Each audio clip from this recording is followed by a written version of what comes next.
Bonjour à tous, je vous invite à vous abonner à cette chaîne, à aimer, à partager, à commenter ces vidéos, c'est très important. C'est une manière de nous soutenir. Merci à vous tous. Oui, je fais un don à la Fondation pour l'école. Un enseignement de qualité est possible. La Fondation pour l'école reconnue d'utilité publique agit pour le renouveau éducatif au service des familles. Grâce à vous, nous soutenons la création et le développement des écoles indépendantes. Nous aidons au quotidien les acteurs de la liberté scolaire. Faites un don sur fondationpourlécole.org. Tout d'abord, je vous remercie à tous d'être présents. Vous êtes assez nombreux. Je sais que c'est compliqué de venir en plein après-midi, mais voilà, nous avons une invitée exceptionnelle. On peut déjà tous l'applaudir.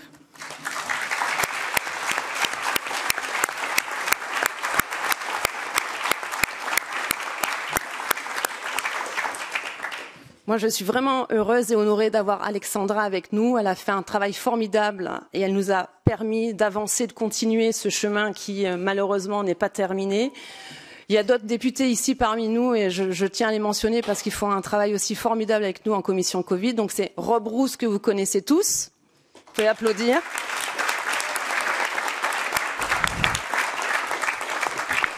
L'homme qui a fait tomber Pfizer. Et Ivan Sinčić qui travaille aussi à cette commission Covid, qui pareil.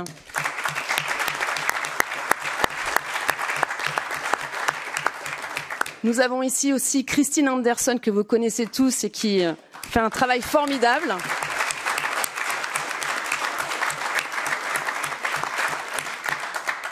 Et donc l'objet de cette conférence, c'est tout simplement de parler de ce magnifique livre qui nous apporte beaucoup. Puisque, comme vous le savez, c'est un procédé qui est, pour nous, en tout cas, moi que j'ai découvert en ouvrant ce dossier sur le Covid.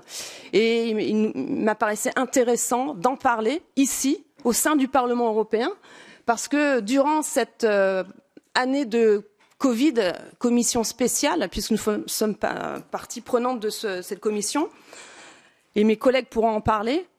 Alors, effectivement, il y a une traduction, je vous remercie, il y a une traduction en anglais et en allemand. Durant cet 1 an et demi de commission d'audition, à aucun moment nous avons eu l'opportunité d'interroger des experts sur ce vaccin ARN messager. Vraiment. À aucun moment on a eu cette opportunité, alors que c'est une nouveauté et qu'en plus, nous apprenons au fur et à mesure de ces auditions que c'est un procédé, une technique qu'ils veulent développer. Donc je remercie vraiment Alexandra pour son merveilleux travail et aussi, on peut encore applaudir parce que toutes ces personnalités, toutes ces personnes qui ont fait ce travail sont aujourd'hui encore attaquées, chassées, poursuivies parce qu'elles ne suivent pas le narratif dominant. Elles n'ont pas suivi la doxa. Et on le voit, je la félicite parce que c'est très courageux, on le voit tous les jours attaqué par tous les médias mainstream, par des soi-disant experts et médecins qui sont de l'autre côté. Et il faut du courage. Et vraiment merci parce que c'est pas évident, on perd des amis, on perd des fois aussi des membres de la famille, on se fait attaquer de toutes parts. Mais je sais qu'aujourd'hui, pour ta venue, tu as été vraiment bien encouragée. Déjà, on va en parler par rapport à ce livre qui est un succès. Donc félicitations parce que ça veut dire que les gens n'écoutent plus ces médias mainstream, n'écoutent plus ces soi-disant experts. Donc c'est un vrai succès pour la vérité, pour la liberté. Et je te remercie vraiment d'être venu ici avec nous pour continuer à porter ce message. Et je remercie aussi Christine d'avoir aussi parrainé cette invitation. Je vais lui laisser la parole. Et ensuite, nous avons ici aussi deux très bons journalistes de ligne droite que vous connaissez et qui nous ont permis aussi de nous exprimer librement. C'est vrai que moi, je préfère travailler maintenant avec ces médias qui nous apportent beaucoup et qui nous permettent, en fait, de continuer à colporter une autre idée, de débattre, parce que l'idée aussi de ces sujets, c'est de pouvoir se questionner, d'avoir des réponses, de débattre, de ne pas être d'accord sur des sujets. Et grâce à vous, on a pu continuer à colporter ces idées, ces interrogations. Donc maintenant, je vais laisser la parole à Christine et d'avance, je vous remercie.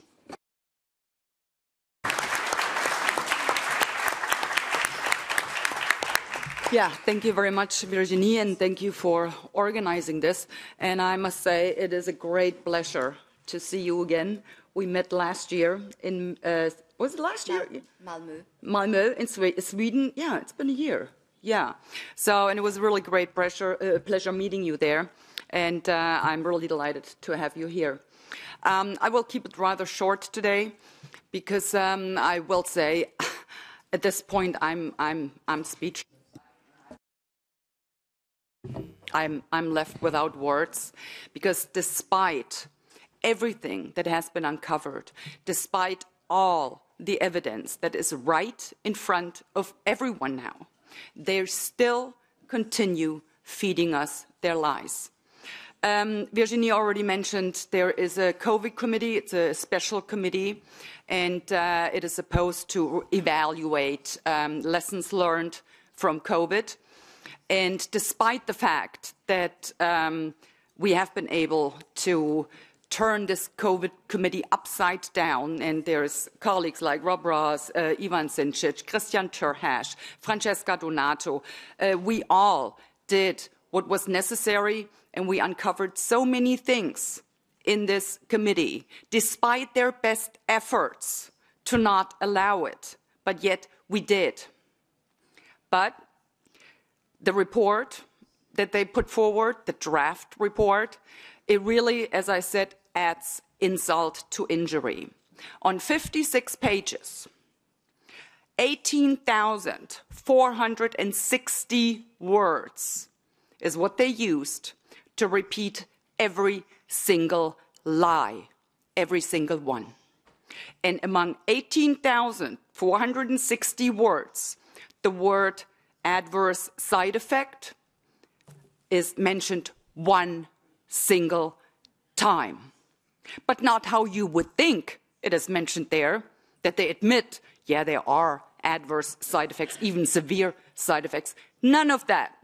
The only time they mention adverse side effects is to admonish the EU Commission, the member states, and the pharmaceutical companies to more clearly communicate adverse side effects in a way that is consequential, stringent, more coordinated even, in order to, and that's the point they're making, in order to avoid the spreading of fake news. That's the only time they mention the term adverse side effect in this report. We will do everything we can to make amendments. We already have, and there will be a minority opinion. The problem is there's a minority opinion. We are only allowed to use 200 words. How do you debunk 18,460 words of lies with only 200 words? Well, you simply can't. And that's what they're aiming for. We aren't supposed to debunk it, and that's the point. On the lighter side, however, and that's really what I consider our job to be, I just read an article at Euractiv. There is a person in Belgium, and he filed a lawsuit against Ursula von der Leyen, and he's suing for moral damage since he took the vaccines and he felt that he had been lied to. The lawsuit has already been accepted by the court, and from what I read here is the judge will have to investigate, and Ursula von der Leyen's immunity may have to be lifted, and if so, it will be lifted. But the really, to me, good part about this is, it says in the article, and I read this to you, the person who is asking for 50,000 euros in damages decided to act after attending a conference organized last year at the European Parliament in Strasbourg by Identity and Democracy, MEPs Virginie Choron and Christine Anderson, notably addressing the side effects of the vaccine. He felt there was a problem with European democracy and the way Commission deal with that situation. So despite everything they're telling us, despite us hearing, there is nothing we can do. They're overriding us, they're overvoting us. No, there is something we can do. This is the proof. And if there's only been a single person, just a single person on this entire planet who has been moved from this feeling overwhelmingly down. If we've been able to move just a single person into action, then everything we have been doing was worth it, well worth it. So I thank everyone who is taking the opportunity to fight back, because that's what we have to do. We have to fight back. So thank you for that, and I would really love to meet that person. So if that person hears me, please contact my office. I would like to meet you, definitely. So anyway, now we are here to listen to what Alexandra has to say. And it's been almost a year when I said last year that this mRNA shot campaign will be known as the biggest medical scandal ever in the medical history. But I also added, and I will repeat that today, it will go down as the biggest crime to ever have been committed on humanity. And Alexandra, with this book and her report now, will give us an idea that what I just said is absolutely true. Thank you very much.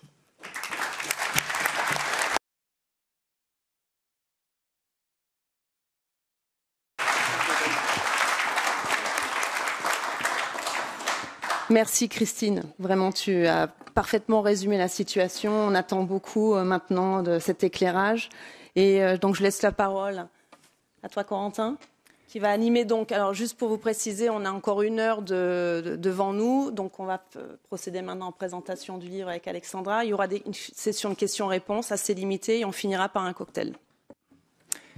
Merci Virginie pour cette invitation au Parlement européen. Merci d'accueillir aussi Alexandra Henrion-Coude qu'on connaît bien sur ligne droite parce que nous avons eu la chance donc de suivre cette politique de vaccination depuis plus de 2 ans avec vous. Vous êtes venu régulièrement nous dire où en était, où en était cette politique de vaccination. Moi, je voulais revenir déjà sur aussi qui vous êtes. Donc, vous êtes généticienne, vous êtes aussi spécialiste de l'ARN, on va en parler. Vous êtes aussi spécialiste international, en tout cas vous étiez considéré en tant que tel. Maintenant c'est un petit peu plus compliqué avec vos positions, mais on va en parler aussi. Vous aviez donc vous étiez reconnu internationalement, vous aviez une position facile, on va dire, et aujourd'hui vous écrivez ce livre qui vous marginalise en fait de la communauté scientifique. Alors pourquoi vous avez ressenti cette nécessité d'écrire ce livre ?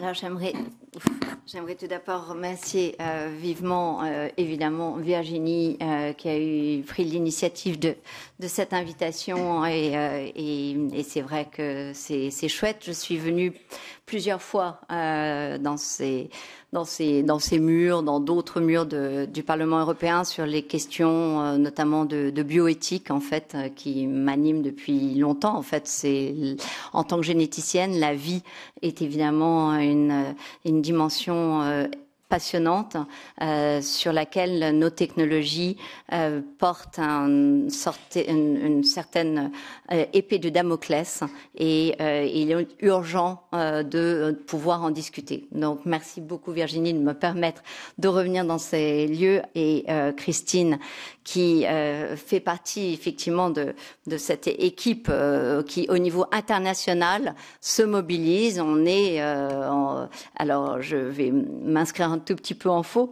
par rapport à cette présentation parce qu'effectivement c'est celle des médias français. Que je suis marginalisée de la communauté scientifique. Pas plus tard que il y a 1 ou 2 mois, j'étais à Stockholm. J'ai reçu une standing ovation de la part de mes pairs. Et donc en fait, c'est une marginalisation médiatique, orchestrée, mais qui ose aller très très loin dans le bashing, à dire que globalement, pour un peu, je ne suis même plus avec mon titre de directrice de recherche de l'INSERM, que évidemment, comme c'est un concours que j'ai eu, même si j'en suis retraitée, je l'ai. Je ne suis presque même plus généticienne. J'ai entendu que j'étais ancienne généticienne, donc en fait, ces journalistes osent vous retirer des titres de doctorat, donc ça va vraiment très très loin. Bientôt, je ne serai même plus femme, parce que je suis pas sûre que je mérite ce titre non plus. Donc voilà, donc alors je n'ai pas peur de ce bashing, vous l'avez vu depuis 3 ans, je n'en avais pas peur avant non plus, puisque j'avais osé ces positions de bioéthique qui n'étaient pas forcément jugées consensuelles, mais en fait, quel est le consensus? En tout cas, il ne peut pas être scientifique. S'il y a consensus scientifique, c'est de l'obscurantisme, car le consensus chez nous est preuve d'un refus de progrès et de nouvelles découvertes. Donc il est catastrophique, et donc je vous demande d'être des grands militants contre le consensus scientifique qui voudrait que finalement la science s'immobilise et que tout le monde soit d'accord. Non, la science n'est pas une religion, au contraire, elle a l'habitude de tâtonner, de réfléchir, et elle sait, parce qu'elle est humble, en tout cas quand elle est véritablement scientifique, que les réalités qu'elle émet un jour sont le constat de ce qu'elles peuvent savoir à un temps donné de notre existence, et qu'elles sont appelées à évoluer au fur et à mesure que d'autres technologies, d'autres connaissances, d'autres esprits brillants apporteront des hypothèses, des théories qui permettront que la science soit toujours en mouvement. Je vous demande de militer pour cette science en mouvement et non ce refus des laboratoires pharmaceutiques de nous immobiliser dans une technologie. Voilà, ça c'est pour un préambule un peu long. Et du coup, j'en ai oublié ta question. Pourquoi la nécessité d'écrire ce livre aujourd'hui ? Alors la nécessité d'écrire ce livre, elle est assez simple. Elle est de mobiliser essentiellement parce que des milliards d'individus ont été injectés avec de l'ARN messager, donc avec une information génétique qui plus est totalement artificielle, donc artificielle par cette protéine qu'on force le corps à produire, artificielle par le code génétique qui est utilisé et qui est aussi artificielle par la capsule lipidique qui l'entoure, et on force ainsi des milliards d'individus à s'injecter avec quelque chose de totalement expérimental, puisque aucun des vaccins à ARN messager n'a jamais vu le jour en tant que produit sur le marché. Donc, contrairement à ce qu'on nous a dit sur les cancers, sur tout cela, il n'y avait jamais eu de produit développé au point d'être sur le marché. Quand il y a des milliards d'individus injectés avec quelque chose d'expérimental, pour moi, la chose la plus élémentaire, c'est qu'ils comprennent ce qu'ils ont reçu au minimum. Enfin, ça serait mieux de les prévenir avant. Donc là, j'espère qu'avec ce livre, ils seront prévenus avant si jamais on leur propose d'autres produits ARN messagers. Et ça, j'ai remarqué en questionnant beaucoup, j'ai beaucoup parlé à des gens, que personne n'avait compris. Quand je vous dis personne, c'est ni les journalistes, alors ça certainement pas eux, ni les médecins qui injectaient, ni les patients, les personnes, les individus sains qui recevaient ces vaccins. C'est un gros problème que de se lancer dans une expérience humaine de cette envergure sans que personne n'ait compris le but du jeu, l'exercice. Enfin, il entend un but et puis ce but, il passe son temps à échanger, tous protégés, tous vaccinés, n'est-ce pas? Ah ben non, finalement, non, c'était pas la protection, c'était empêcher de contaminer. Ah ben non, c'était pas empêcher de contaminer, c'était empêcher de réattraper le Covid. Ah ben non, c'était pas empêcher de réattraper le Covid, c'était les formes graves. Alors donc ceux qui sont décédés des vaccins, c'est donc d'une forme légère. Oui, c'est une façon de voir les choses. Donc voilà, donc on voit bien comment le narratif a passé son temps à évoluer. Et donc, premièrement, expliquer aux gens ce qu'est notre patrimoine génétique. Ce patrimoine génétique, je l'explique dans ce livre, il est fait d'ADN et d'ARN. Le deuxième aspect, c'est parce qu'il fallait dire que c'était un échec, cette technologie ARN messager. Et d'ailleurs, je n'ai eu aucune critique de mes pairs scientifiques sur ces aspects que je suis en train de vous décrire ici, en disant que ça n'avait jamais abouti à un produit. D'ailleurs, même M. Bourla l'avait dit d'ailleurs dans le Washington Post en mars 2022, et pareil, je le cite dans mon livre. Donc, M. Bourla étant le patron de Pfizer. L'échec, il est qu'il a créé, et non seulement il n'a pas empêché donc cette propagation, épidémie, appelez ça comme vous voulez, pandémie de Covid, mais ça aussi on pourrait revenir dessus très largement, mais ça n'est pas le but du sujet, parce qu'en fait je suis plus tournée vers l'avenir, et l'avenir veut nous injecter de plein d'ARN messagers, et de tous ces décès, ces victimes et ces décès. Donc quand je dis c'est un échec, c'est non seulement un échec sur la vocation initiale du produit, mais c'est un échec sur tout ce qui est effet sur la santé, puisqu'il y a mise en danger de l'individu. Et donc là où je rejoins finalement ce que Christine vient de dire, c'est que finalement, en juillet 2020, j'avais alerté en disant « c'est une folie » que d'injecter une population saine avec de l'ARN messager. Aujourd'hui, avec l'expérience que nous avons eue, je dis c'est un crime de continuer à injecter avec de l'ARN messager et de continuer à prévoir d'autres injections pour d'autres maladies avec ces ARN messagers. Donc effectivement, voilà, c'est une évolution dans le discours, et cette évolution, elle est motivée par l'observation, par les faits que je partage dans ce livre. Voilà, le dernier aspect pour lequel je partageais ce livre, c'est aussi parce que... alors attendez, j'avais un très dernier aspect. Alors je ne sais pas, pardon, je n'arrive même plus à me relire. C'est un échec, donc tout le monde a le droit de savoir, personne ne savait, c'est un échec. Et oui, troisième aspect, c'est qu'il continue. Et quand je dis il continue, c'est que en 2030, il prévoit toute une batterie de plein d'ARN messagers pour tout un tas de maladies, qu'elles soient infectieuses ou pas infectieuses, ça n'est pas le problème. Et c'est pour cela que j'espère que ce livre dont le succès motive le fait que l'éditeur le traduit dans toutes les langues, c'est important de le savoir, il est en cours de traduction dans les différentes langues, va permettre d'avoir les débats que nous n'avons pas eus. Et du coup, je l'espère, d'arrêter, premièrement, d'injecter de l'ARN messager à tout bout de champ, et donc de reprendre le temps normal de toutes les expériences, et puisque c'est un échec, de savoir reconnaître les échecs d'une technologie. Deuxièmement, de cesser ce chantage odieux d'une vaccination obligatoire déguisée.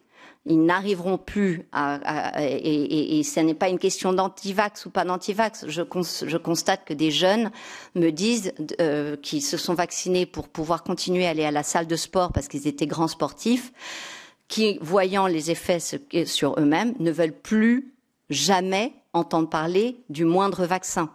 Ça n'est pas de notre fait. C'est ce qui arrive. Donc, nous arrivons dans une nouvelle ère et donc c'est important. Voilà pourquoi j'ai écrit ce livre. Mon espoir, c'est aussi que ce livre permettra que nous réfléchissions ensemble sur comment soigner les victimes. C'est-à-dire que ensemble, tous les médecins, les scientifiques, nous nous mettions autour de la table en disant maintenant qu'il y a des victimes, comment on fait pour les soigner ? On ne peut pas considérer que ce soit une fatalité, sinon je n'aurais pas écrit ce livre. Donc pour moi, il y a des solutions, c'est à nous de les trouver. Deuxièmement, que effectivement, ce soit un moyen d'admettre qu'il y a ces effets secondaires et donc de demander justice, mais vers qui se tourner, puisque ce n'est pas les laboratoires pharmaceutiques et parce que ce n'est pas non plus les gouvernements et parce que finalement, mais vers qui se tourner. Donc ça, c'est un aspect qui est les suites que j'espère à ce livre. Voilà. Un peu long. Valentin Schirmer. C'est toi qui appuies sur le bouton. Ah, non. Ah, génial, extraordinaire. Oui, effectivement, c'est un livre extrêmement important, extrêmement pédagogique, il faut le dire. C'est un sujet qui est très pointilleux, mais qui est vraiment très accessible. Moi qui n'ai pas de parcours scientifique particulier, j'ai réussi à peu près à tout comprendre. J'aimerais quand même qu'on revienne avec vous, Alexandra, sur le sujet central de ce livre qui est l'ARN, puisque c'est un composant mal connu du corps humain qui a été découvert assez récemment, utilisé assez récemment dans la médecine. Et ce qui est intéressant, c'est que vous dites que, alors certes, sur les vaccins, il est parfaitement inutile, voire dangereux, mais il a d'autres, c'est ça qui est encore plus dommage, si vous voulez, pour le débat scientifique, c'est qu'il a d'autres vertus et d'autres utilités pour la médecine et pour la recherche qui sont extrêmement intéressantes et qui peuvent être obnubilées ou en tout cas évincées par le sujet du vaccin. Donc, est-ce que vous pouvez revenir un petit peu sur qu'est-ce que l'ARN, comment il fonctionne, et puis évidemment, qu'est-ce qu'on peut en tirer de bon et de mauvais ? Merci pour cette question. Donc, comme je vous l'ai dit, j'ai partagé ce livre pour expliquer ce que c'était que le patrimoine génétique. Notre patrimoine génétique, c'est du coup, par nos connaissances sur notre patrimoine génétique, c'est aussi l'accès à des outils de diagnostic. Plus on connaît de choses sur notre ARN, plus on est capable de préciser des choses. Et je prends quelques exemples dans mon livre, notamment de petits enfants qui avaient un cancer non étiqueté. Et puis, grâce à l'ARN, on a pu identifier, en analysant leur ARN, on a pu identifier un peu plus des anomalies que nous connaissions par ailleurs et donc proposer un traitement pour ces enfants. Bon, voilà, ça c'est un exemple de comment utiliser l'ARN de façon positive.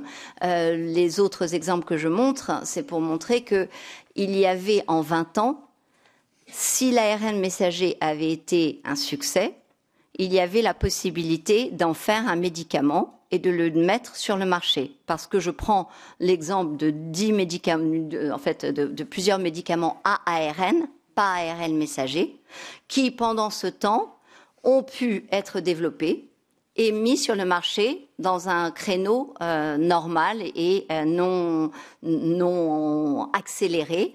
Après, je n'ai pas d'avis sur je n'émets pas d'avis sur ces médicaments ARN, mais je constate que quand on veut faire les choses dans le temps et que les phases s'enchaînent avec succès, il y avait moyen que se passe la même chose avec l'ARN messager si ça avait marché. Sauf que quand la crise Covid arrive en mars 2020, le lapsus est assez révélateur, je vous dirai pourquoi. En mars 2020, eh bien, aucun des essais cliniques d'ARN messager n'avait dépassé la phase 2. Ce qui est un échec cuisant, puisque effectivement, en 20 ans de recherche, c'est un très mauvais rendement.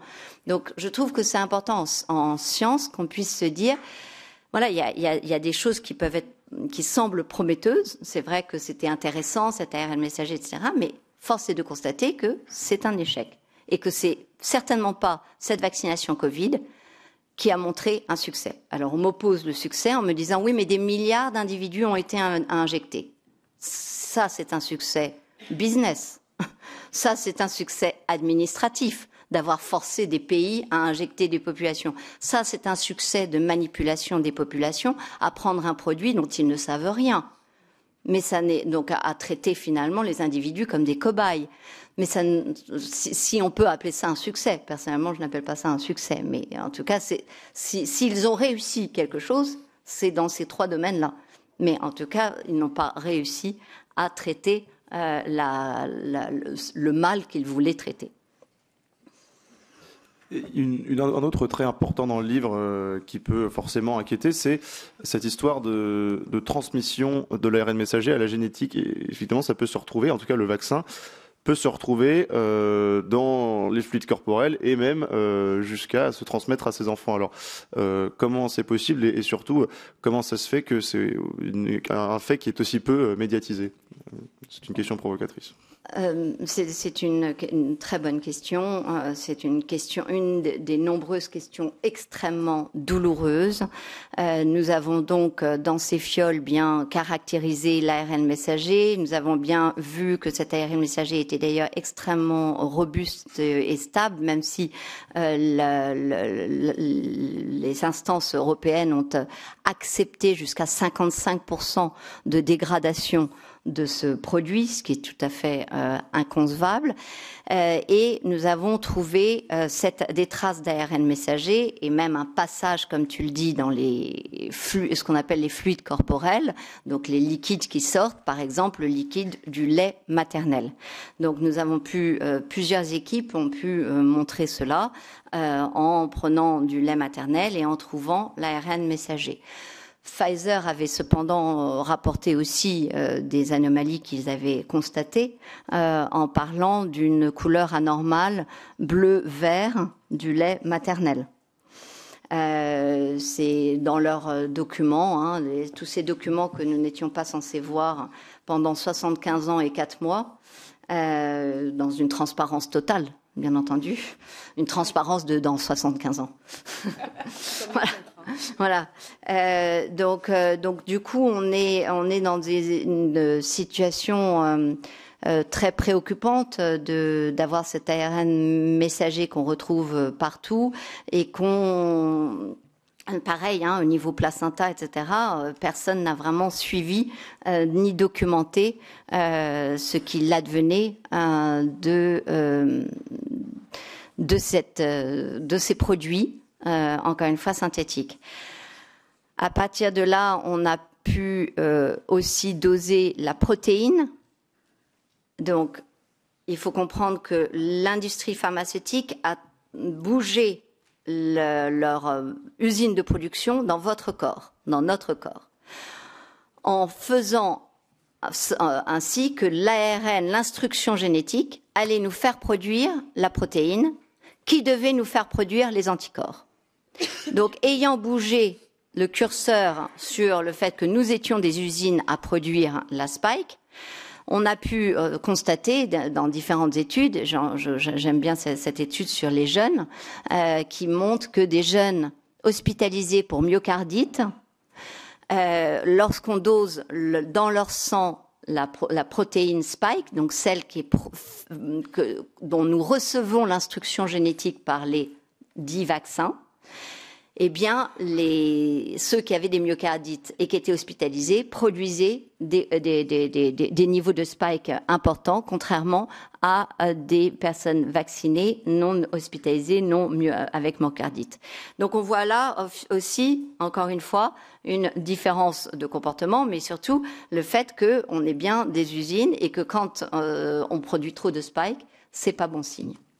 Donc, maintenant, on commence à voir comment ça va impacter les générations futures. Il y a tout lieu de penser que cet ARN messager circule beaucoup plus que nous le pensions.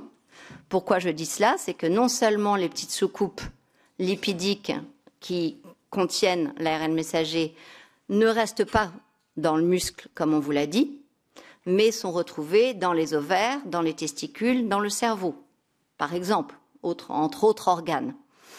Et qu'à partir du moment où elles vont dans des ovaires ou dans des testicules, il y a la possibilité qu'elles rentrent aussi dans les cellules qui vont être des cellules qui vont permettre de faire un enfant, les ovocytes et les spermatozoïdes. Donc on a cette difficulté sur laquelle personne n'a communiqué en disant mais finalement nous sommes modifiés génétiquement dès lors que nous recevons un ARN étranger. Donc le problème de l'intégration, j'ai envie de dire, dans le noyau est secondaire.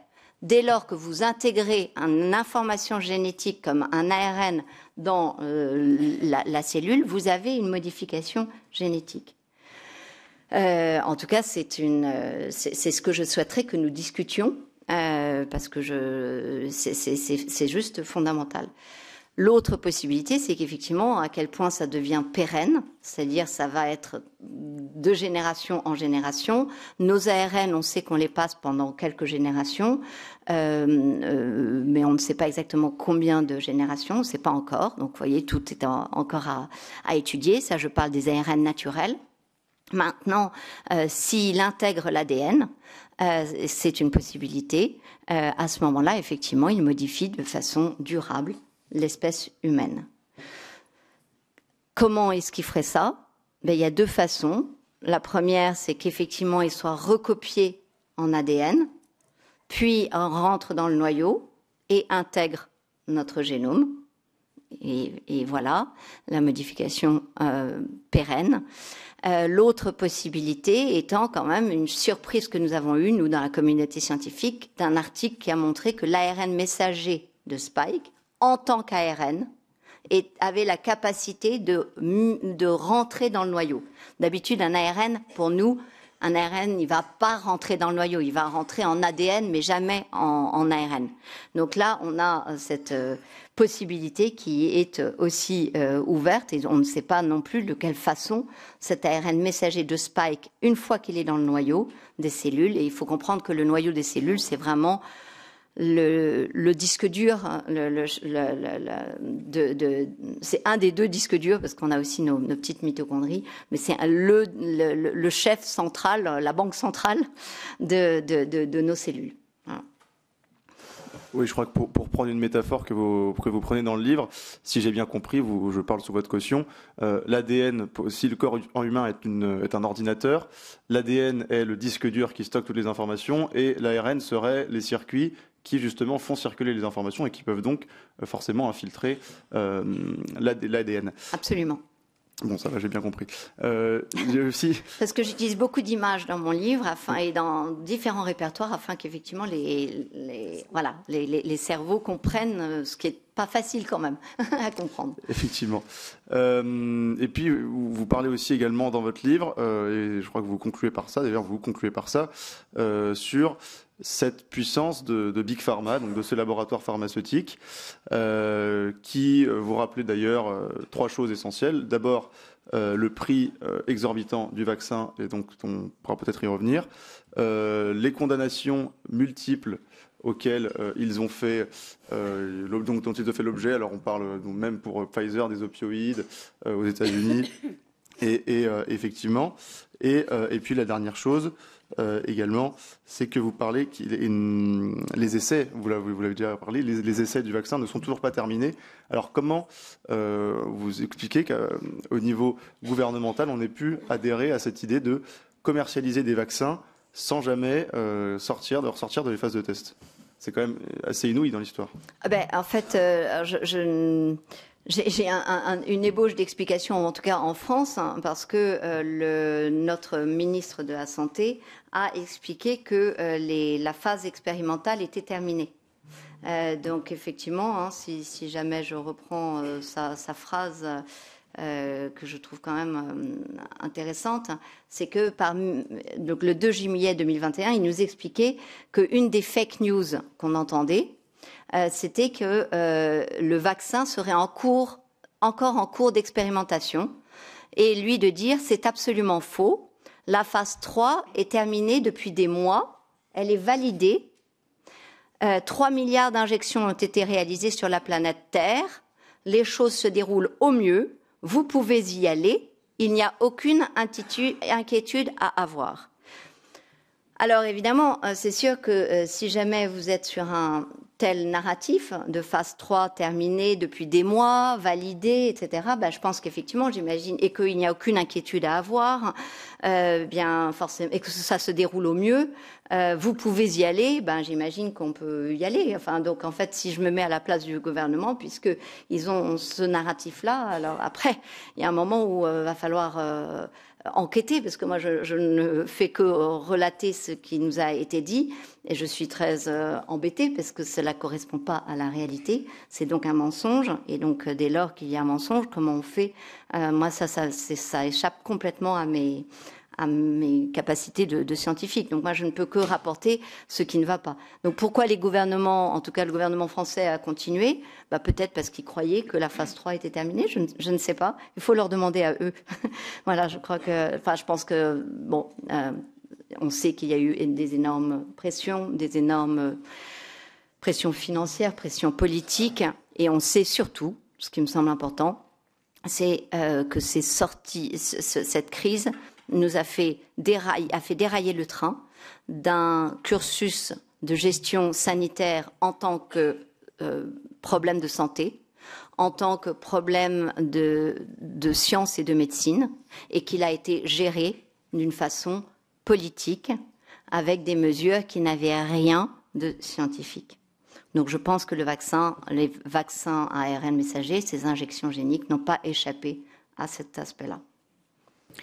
Alexandra Orion-Coute, donc on l'a dit, votre livre Les apprentis sorciers est un véritable carton. Vous avez été victime d'une campagne de bashing médiatique. Il y a eu plusieurs articles sur le fameux business des complotistes. Et pourtant, vous l'avez dit, aucun scientifique n'a remis en cause ce que vous dites dans ce livre. Alors comment vous pouvez l'expliquer? Et aussi, comment vous expliquez qu'il y a une certaine partie des scientifiques aussi qui pensent comme vous, mais qui n'osent pas le dire aussi? Donc, alors, il y a eu une remise en cause très, j'ai envie de dire, marginale sur des petits détails en disant « Oh là là, elle utilise cette étude qui est publiée dans Virology, mais alors il y a l'autre étude où ils ont fait que 22 patients. » Enfin, évidemment, c'est des troubles neurologiques très graves, donc forcément, il n'y avait pas beaucoup de patients.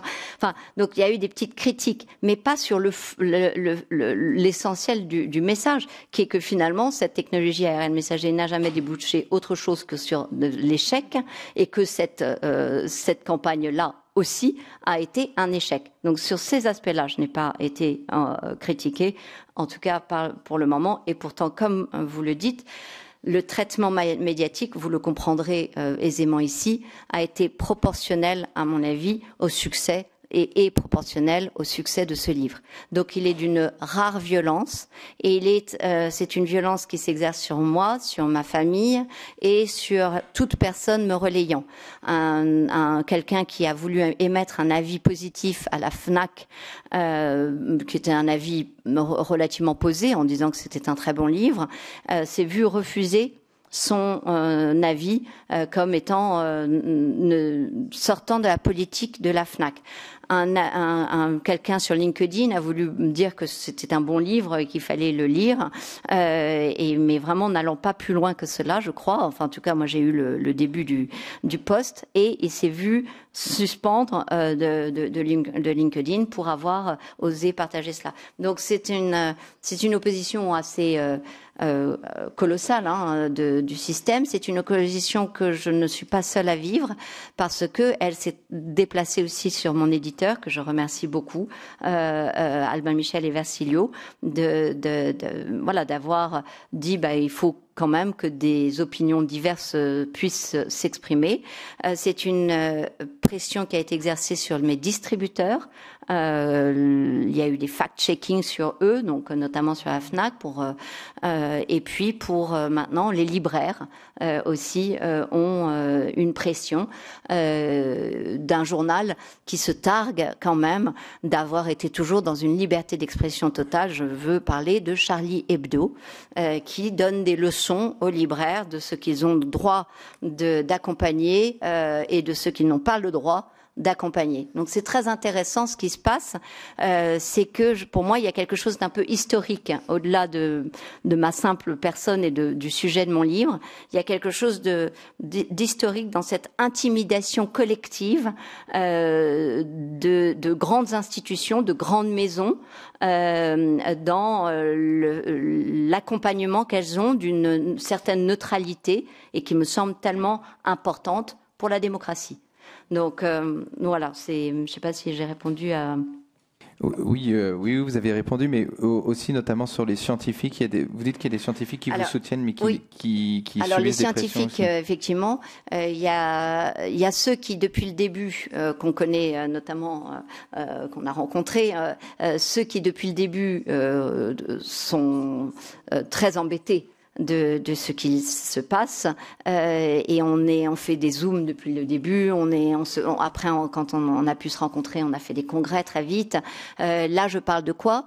Je parle tout simplement du plus grand mouvement que la médecine et la science moderne n'aient jamais vu. C'est-à-dire un nombre de signatures très impressionnant de centaines de milliers de médecins et de scientifiques qui, sur différentes pétitions, à savoir notamment la déclaration du Great Barrington, mais aussi de la Medical Crisis Declaration, qui disait il faut arrêter ces campagnes vaccinales, etc., se sont mobilisés d'une façon du jamais vu. Donc jamais on a vu autant de scientifiques et de médecins être d'accord sur un texte à signer.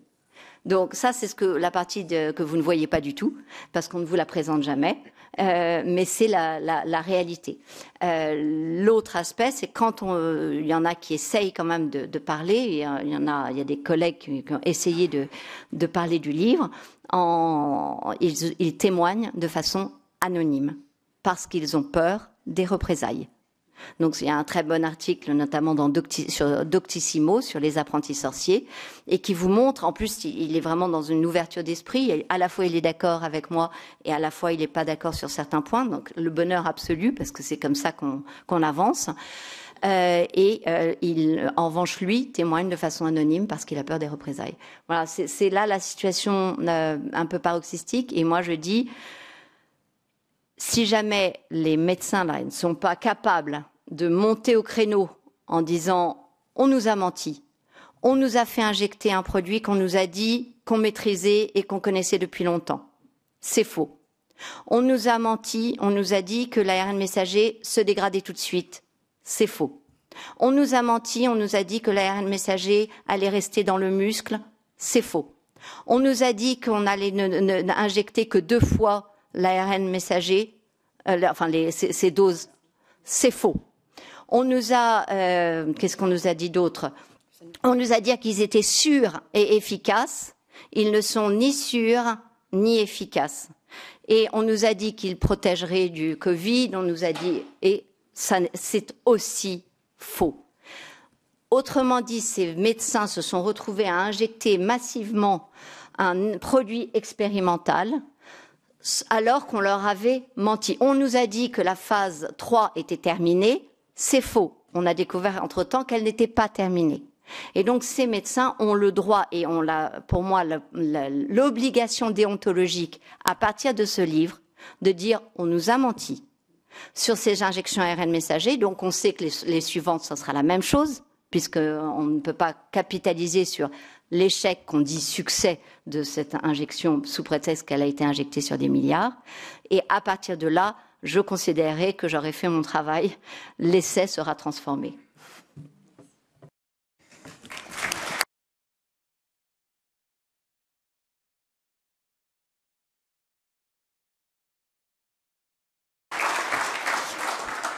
Merci Alexandra Orion-Côte. Virginie, je vous laisse conclure, puis après on va passer aux questions. Merci beaucoup Alexandra. En fait, tu confirmes ce que nous vivons depuis 2 ans et demi. C'est en fait la non-connaissance de cet ARN messager. Et grâce à toi, tu nous ouvres l'esprit. Et je rappelle quelques chiffres quand même. Tu as parlé de phase 3, mais en fait, on s'est rendu compte que cet ARN messager, on ne dit pas vaccin, mais cette injection, il faut se rappeler qu'elle est sortie en moins de 12 mois. En moins de 12 mois, ils ont réussi à faire les 3 phases. Donc, ce qui veut dire, effectivement, tu l'as bien souligné, en phase d'expérimentation. Je vous rappelle 3 chiffres très importants. C'est même 10 mois. Voilà. Entre la feuille de route de l'OMS et la sortie en pharmacie, c'est 10 mois. 10 mois, alors que normalement, c'est entre 10 et 15 ans. Normalement, c'est écrit dans le rapport de la Cour des comptes de l'Union européenne, c'est même pas moi, c'est sourcé. Donc les chiffres importants, c'est quoi? 71 milliards d'euros contrat d'achat de vaccins pour 4,6 milliards de doses. On est 445 millions d'Européens. Aujourd'hui, il y a eu en Union européenne moins d'1 milliard d'injectés. Et la problématique que nous avons vue depuis le début, il n'y a pas de choix. les citoyens européens n'ont eu que deux choix d'accéder à l'ARN messager. Alors c'est vrai qu'au tout départ, au tout début de la crise, on a eu accès au Janssen. Mais tous les rappels étaient normalement avec de l'ARN messager. Donc j'ai quand même une question pour conclure, avant le cocktail et aussi, la Fondation a l'honneur de vous offrir et dédicacer par Alexandra ce livre. C'est finalement pourquoi ce matraquage, pourquoi cette volonté de tous nous faire injecter avec ce nouveau système de vaccins. Parce qu'effectivement, ça aussi, on l'a vu dès le départ, pas d'accès à d'autres vaccins, comme notamment on aurait pu ouvrir le marché aux vaccins chinois. Et aujourd'hui, encore à l'heure actuelle, ce n'est même pas dans le rapport que nous avons là en lecture, puisque c'est un dossier de quelques pages où, pour résumer, c'est une ode à la vaccination, mais une ode à la vaccination ARN messager, ce qui laisse présager pour l'avenir une volonté de continuer et de développer ce système dans tous les autres vaccins.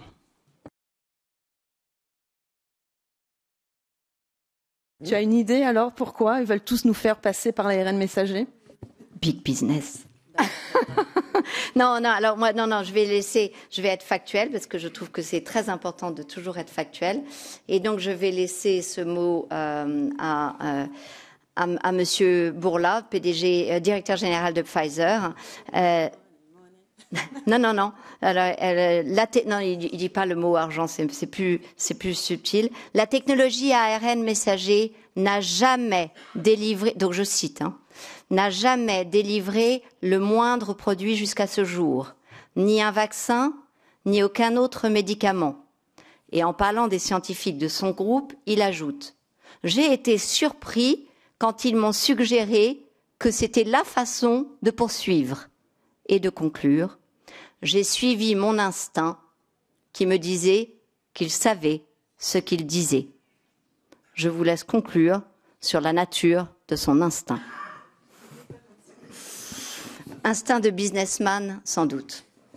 Merci beaucoup. Donc maintenant, si vous voulez passer, on va passer aux questions, si vous le voulez bien. Donc, si vous levez la main, si vous le souhaitez. Oui, donc on est obligé d'avoir des doses de vaccins quand on fait des voyages. C'est évident. Moi, je ne le voulais pas. Je suis d'accord avec. Et justement, j'ai fait ces 3 doses. Le souci, c'est qu'avant, j'étais pas malade du tout. Et maintenant, j'ai des grippes, j'ai des choses comme ça qui se répètent parce que je pense que ça a diminué mon système immunitaire. Et je pense qu'il y avait qu'un vaccin qui était le Movax. Je ne sais pas, vous savez, qui était beaucoup plus mieux dosé pour, je ne sais pas si vous avez entendu parler, mais était mieux que les autres deux vaccins. Peut-être, mais je ne sais pas. Il y avait moins de doses de fait. Voilà, donc, termine. Vous touchez du doigt une vraie souffrance, et que j'ai essayé d'accompagner notamment aussi dans ce livre. Donc c'était faire comprendre aux gens, comme ça ils comprennent un peu mieux, avec toujours l'idée que, encore une fois, je n'aurais pas écrit ce livre si je n'avais pas espoir de trouver des solutions pour vous, monsieur, et pour d'autres victimes. Et je le dis vraiment parce que depuis novembre 2021, je ne fais que travailler sur des solutions. Parce qu'en novembre 2021, j'ai compris que la messe était dite et que de toute façon, je ne pouvais rien faire pour freiner cette vaccination parce qu'elle était une obligation déguisée et que donc il fallait d'urgence trouver des solutions. Et il y a des pistes, des choses intéressantes que nous discutons entre collègues. Pas assez, il faut plus, il faut mieux, mais ça commence. Votre problème d'infection récurrente, il fait partie, c'est intéressant, des fact-checking que j'ai eus, parce que je m'appuie sur cette étude de Lancet qui montre qu'effectivement les défenses immunitaires en fait deviennent négatives, c'est-à-dire qu'elles passent finalement, non seulement elles reviennent à 0, donc on pourrait se dire bon ben ça va, on n'est pas protégé, mais en fait elles passent au niveau négatif. Et il se garde bien dans le Lancet de commenter le fait que ça passe en dessous de 0. Et donc, il faut un article dans Virology qui dit, mais c'est très préoccupant parce que nous passons donc dans une altération de nos défenses immunitaires qui, évidemment, présuppose une plus grande vulnérabilité aux infections. Et donc, pour vous répondre, j'ai envie de dire, c'est pour cela que nous sommes tous ici. C'est pour que plus jamais il y ait ces obligations déguisées de vaccination, pour qu'ils arrêtent ces ARN messagers, et pour répondre à votre question, pour qu'ils arrêtent les vaccins qu'on sait à l'avance être un échec. Et donc là, je vais finalement répondre à votre sujet sur Novavax. Dans le livre, je reviens sur le fait qu'aucun vaccin anti-coronavirus n'avait jamais été... pourtant, on cherche cela depuis longtemps chez les animaux, parce que c'est un vrai fléau au niveau des animaux, ces coronavirus. Et les développements qu'il y avait eu avaient tous été arrêtés ou n'ont pas été mis sur le marché. Parce qu'ils ne fonctionnaient pas. Et il y a 3 maladies sur lesquelles on sait que ces vaccins, la stratégie vaccinale, comprenez-moi, ne fonctionne pas. Il y a la bronchiolite pour les petits bébés. Or, ils sont en train de faire un ARN messager contre la bronchiolite. Il y a la dengue, qui est une fièvre tropicale qui ne sévit pas trop en Europe, mais qui est un problème. Et il y a les coronavirus. Donc, on savait, par nos connaissances acquises depuis des dizaines d'années, que c'était pas une bonne idée de faire une stratégie vaccinale sur ces maladies. Merci. Oui, il y avait Rob Roos d'abord, et après, je vous laisse la parole. Can I speak in English? Okay. Thank you for your explanation. It's very. I listened in German, but I also understand that. Thank you very much for that, for your explanation. I have a question. What do you think? Is this mRNA shot? Is that a gene therapy? Because if I'm informed well, there is a difference in definition in the United States and in Europe. That's my first question. The second one is, are there investigations going on, for example, by predicting with supercomputers, etc.? What will be what will happen in 10 years from now? I know it's a difficult question, but are there investigations going on? And my third and last question. Please, and the second question, I don't get it. Okay. Again, okay. Are there simulations going on about predictions about what is going to happen? Because we have this is mRNA, and it's maybe it's changing our DNA. I don't know. Are there simulations, for example, with supercomputers? What's going on? Is there any prediction? Maybe you don't know if there, but I'm curious. And my last question: there are people that are vaccinated, a lot of them, but there are also people who are not vaccinated. What will happen with a blood transfusion? That are my 3 questions. Thank you very much. And the first one? Yeah, the first one, it's about the definition of, is this a gene therapy? All right, so gene, ah oui, pardon. D'accord, d'accord. Donc j'ai été une des premières à parler de thérapie génique avec ces injections. Et puis, je me suis arrêtée très vite parce que je me suis dit, une thérapie génique, elle est censée soigner. Or, ces injections ne soignent pas. Donc, elles répondent très clairement aux gènes de thérapie, mais elles ne répondent pas bien aux thérapies, le fait de réussir à guérir la personne. Donc j'ai réfléchi à cela. Donc dans les définitions qui me semblaient les plus correctes, c'était les ATMP, Advanced Technology Medicinal Product. Et qui est, je ne sais pas comment on dit en français en tout cas, mais ça c'était une définition européenne d'une classification où normalement il me semble que ces produits, donc ces injections géniques, devaient figurer dans cette classification. Sauf qu'effectivement, ils nous l'ont mis dans la classe vaccin. Et donc là, ils ont échappé au niveau régulation à ce qui aurait dû être dès lors que vous êtes en train d'injecter un gène, donc une information génétique. Donc, voilà ma réponse qui est un petit peu in between, un peu entre deux chaises à votre question, parce que clairement l'appellation vaccin ne va pas, puisqu'elle déplace encore une fois l'outil de production dans le corps et dans nos cellules. Et thérapie génique, on aurait pu espérer qu'elle nous soigne, mais elle ne nous soigne pas. Le deuxième aspect, c'est les simulations dans l'avenir. Alors moi, il faut savoir que je suis pas du tout une fan des simulations. Mes collègues ont commencé à nous dire qu'on allait tous mourir du Covid, j'avais le même sourire qu'aujourd'hui. Lorsqu'on m'a dit que tout le monde allait mourir du vaccin, j'avais le même sourire qu'aujourd'hui. Et donc je suis gênée par toutes ces prévisions, ces prédictions, parce qu'elles ne sont pour moi pas scientifiques. On ne peut pas modéliser quelque chose qu'on n'a jamais vu. C'est nouveau et tout est nouveau, et donc on n'est pas capable de le modéliser. Je crois que même pour Pfizer et Moderna, je pense, mais c'est peut-être que je me trompe, c'est une surprise pour eux que de voir l'ARN messager être transloqué directement au noyau. Donc vous voyez, en fait, il y a trop d'inconnus. Troisième aspect, sur l'aspect transfusion, je reviens dans mon livre sur cet aspect-là, en m'étonnant que la Red Blood Cross américaine, la Croix-Rouge américaine, dans des petits échanges sur Twitter que j'ai pu intercepter le 19 avril 2021, spécifiait qu'elle n'utilisait dans ses soins que le sang des non-vaccinés.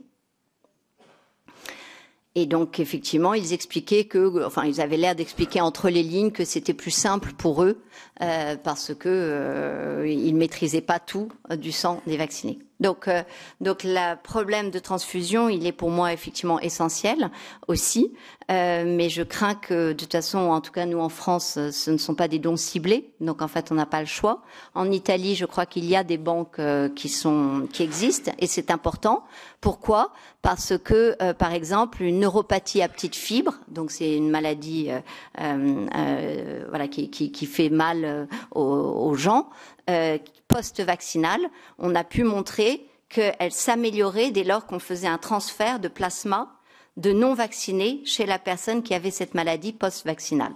Donc on aurait la possibilité en tout cas d'alléger au moins une maladie, en croire cette étude publiée. Cette histoire de transfusion montre bien, s'il en est, que nous sommes dans le même navire, vaccinés, non vaccinés, nous sommes dans le même bateau, et tout ce qui nous arrive nous concerne, qu'on soit vacciné ou non vacciné. Il nous reste 20 minutes avec le cocktail inclus. Donc, et les dédicaces. Donc, il va falloir. Alors, je fais des réponses courtes. Il y en a deux qui ont... Donc, deux dernières questions. Et après, dédicaces et cocktail. Et de toute façon, Alexandra est là. Vous pouvez vous poser les questions après individuellement. Merci Madame Cotte pour ce livre qui rend accessible des données scientifiques à un citoyen tout venant qui n'a pas de formation particulière. Bon, ma question par contre porte sur les micro-ARN. Et peut-être que ça pourrait nous apporter un petit peu d'espoir, parce que vous dites qu'ils contrôlent la multiplication et la croissance des cellules et la différenciation des organes. Ce qui fait qu'un cœur est un cœur, etc. Est-ce que vous pensez, en tant que scientifique, qu'un jour on pourrait utiliser ces micro-ARN pour fabriquer des organes sains et les remplacer pour les déficients ? Utiliser la connaissance que nous avons de ces micro-ARN pour optimiser différents développements qui ont lieu actuellement, c'est une évidence. Et cependant, vous l'avez compris peut-être, c'est que je souhaite, moi, revenir à beaucoup plus de simplicité, non seulement dans la façon d'écrire, mais aussi dans la façon de soigner. Et donc, moi, ce que j'aime bien avec ces micro-ARN, c'est que cela permet d'expliquer comment des médecines traditionnelles chinoises, connues depuis très longtemps comme étant, en gros, des antiviraux, pour faire simple, par les micro-ARN, on comprend que dans la tisane, les micro-ARN vont faire une régulation au niveau du virus, dans son entrée dans la cellule, et de différents virus en agissant à différents niveaux avec différents micro-ARN. C'est plutôt dans cet espoir-là j'ai envie de dire, de doubler notre compréhension de tout ce que nous avons et notre arsenal thérapeutique non utilisé que j'espère que ces connaissances vont aller. Le développement des organes est évidemment tout à fait fondamental. Nous savons que de toute façon les pénuries d'organes sont gérées au détriment tout simplement de l'être humain, puisque du coup on déclare des morts avant même qu'elles soient véritablement morts cliniquement prononcées, parce que si jamais on attendait trop, l'organe serait abîmé et donc ne serait pas utilisable. Donc on voit bien, et puis sans parler des trafics d'organes qu'il y a. Donc voilà, donc en tout cas pour répondre à votre question, je pense que ces connaissances pourront aider, pourquoi pas dans le développement d'organes. À titre personnel, je souhaiterais essayer de revenir de plus en plus à finalement une valorisation de nos connaissances acquises depuis bien longtemps, qu'on n'a pas du tout utilisées. Voilà. Donc plutôt de la régénération d'organes, plutôt que des transferts d'organes dans la mesure du possible, mais je sais bien, parce que j'ai travaillé sur des maladies qui exigeaient un remplacement d'organes de foie chez le bébé, donc je sais bien à quel point il y a une urgence concrète et que c'était la seule solution. Donc voilà, c'est pas trop d'apprentis sorciers, plus de médical, mais donc la connaissance du micro-ARN autour d'un transfert d'organes qui soit plus éthique. Et on pourrait les régénérer plutôt que les remplacer. Les réparer, les régénérer, surtout des fois, oui, mais dans la mesure du possible, parce que ça n'est pas toujours possible, vous le savez comme moi. Donc voilà, je préfère pas trop rêver, en fait. Je trouve qu'il faut savoir aussi. De temps en temps. Oui, c'est bien, mais c'est bien. Non, mais justement, pour moi, rêver, ça veut dire effectivement utiliser nos connaissances pour décupler tout ce que nous avons acquis jusqu'à présent, et pourtant on a acquis quand même beaucoup. Alors, je suis désolée, mais je vais faire ma présidente du Parlement. Il nous reste très peu de temps. Alors, j'ai pas d'habitude, j'ai le marteau. Hein. Il me reste plus que 2 minutes si on veut tout faire. Donc, une dernière question. Madame. Oui, juste une chose. Je sais. Une dernière question, moins de 2 minutes. Parce moins de 2 minutes. Enfin, 1 minute pour vous. Je suis vraiment la présidente du Parlement. Ah oui, voilà. C'était juste une petite chose. J'ai pas entendu, mais je crois que Alexandra, vous n'avez pas dit que tous les bénéfices du livre étaient. Ça me paraît quand même très important de le signaler. Donc, je me permets de prendre le relais, en fait, de la conférencière pour dire qu'effectivement tous les bénéfices sont reversés aux soignants qui sont suspendus, que Alexandra appelle d'ailleurs les essentiels.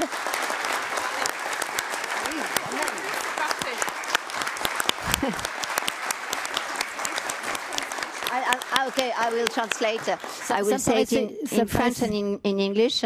In English is just to say that I receive €0, 0 cents on this book, because all the money all the money that will be that should have been mine, I give it to those who have been what we call suspended, meaning that they cannot work for the last 570 days or so, go, with no money from any side, no possibility to work. This is the French situation because they refused to say their vaccinal status, whether they were vaccinated or not vaccinated. So this is a total shame of our country. For our country, I have never seen and encountered such a disaster in terms of treating humanity into saying, you doctors, you nurses, you firemen, you are not allowed to work because you refused the vaccine. Tous les frais, tous les droits d'auteur, je les reverse avec grande fierté à des héros qui ont fait un choix que beaucoup de gens ont eu du mal à comprendre, c'est-à-dire qu'ils ont accepté l'horrible traitement de perdre leur travail, de perdre leurs patients parce que souvent ils étaient des soignants, de perdre l'argent, donc de la possibilité de nourrir leurs enfants, de payer des loyers, de se nourrir eux-mêmes. Et nous avons été dans cette situation dramatique où nous sommes toujours.